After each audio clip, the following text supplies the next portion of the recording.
മലയാളികളായ നമുക്കെല്ലാം അങ്ങനെ വീണ്ടും ഒരു തിരുവോണക്കാലം വന്നെത്തി. തുമ്പപ്പൂവിൻ്റെ നൈർമല്യമോ, പൂവിളികളുടെ ആഹ്ലാദമോ, ആർത്തുവിളികളുടെ ആരവമോ ഇല്ലാതെ ഈ വർഷത്തെ ഓണം കുറച്ചൊന്ന് കൃത്രിമമായിരുന്നു. ഫ്ലാറ്റിൻ്റെ 15-ാം നിലയിൽ ബ്ലിങ്കിറ്റ് കൊണ്ടുവന്ന ഏതാനും പൂക്കളുമായി കുടുംബത്തോടൊപ്പം ഒരു പൂക്കളം തീർത്തു. തൃക്കാക്കരയപ്പനില്ല, ഓണയടയില്ല, അടുക്കളയിൽ ഉപ്പേരി ഓർക്കുന്ന മണവുമില്ല. പകരം റെസ്റ്റോറൻറ്റിൽ ഓർഡർ ചെയ്തിരുന്ന ഓണസദ്യയ്ക്കായി ഫ്ലാറ്റിൽ നിന്ന് പുറത്തേക്ക്.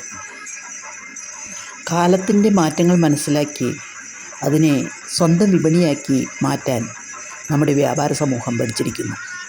കഥകളി, ചെണ്ടമേളം, ഓണപ്പാട്ട്, ഓണസദ്യ, കേരളീയ വസ്ത്രധാരണത്തിൽ പകിട്ട് നിറഞ്ഞ സേവകർ എല്ലാം ചേർന്ന് മനോഹരമായൊരു ഓണം പാക്കേജ്.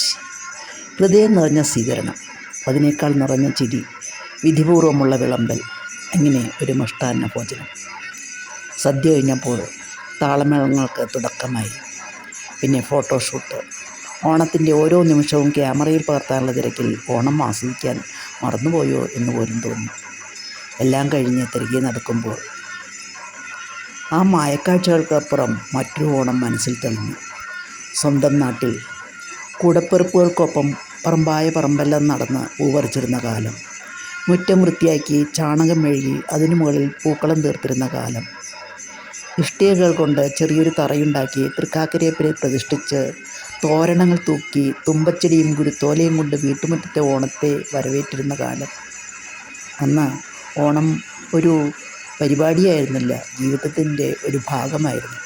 പൂക്കൾ വാങ്ങിയതല്ല, പറിച്ചെടുത്തതായിരുന്നു. സദ്യ ഓർഡർ ചെയ്ത് കഴിക്കുന്നതല്ല, അടുക്കളയിൽ വിയർപ്പൊഴുക്കി ഒരുക്കിയതായിരുന്നു. ഓണപ്പാട്ട് കേൾക്കാൻ സ്പീക്കർ വേണ്ട, വീടും മുറ്റവും നിറയെ ചിരിയായിരുന്നു. അന്നത്തെ ചിരിയായിരുന്നു സംഗീതം.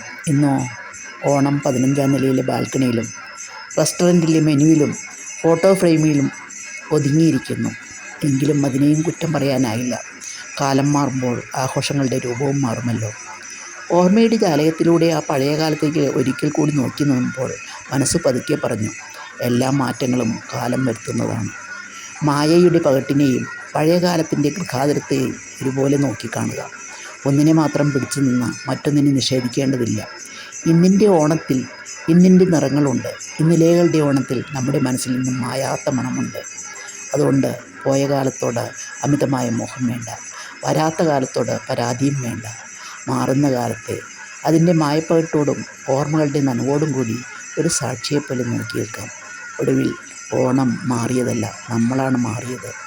മാറിക്കൊണ്ടിരിക്കുന്ന കാലത്തിനൊപ്പം ഓർമ്മകളെ പൂക്കളമാക്കി മനസ്സിൽ സൂക്ഷിച്ചുകൊണ്ട് ആ മാറ്റങ്ങളെയും സ്നേഹത്തോടെ സാക്ഷിയായി കാണുക. അതാണ് ഒരുപക്ഷെ ഇന്നത്തെ ഓണത്തിൻ്റെ ഏറ്റവും വലിയ പാഠം. എല്ലാവർക്കും തിരുവോണാശംസകൾ.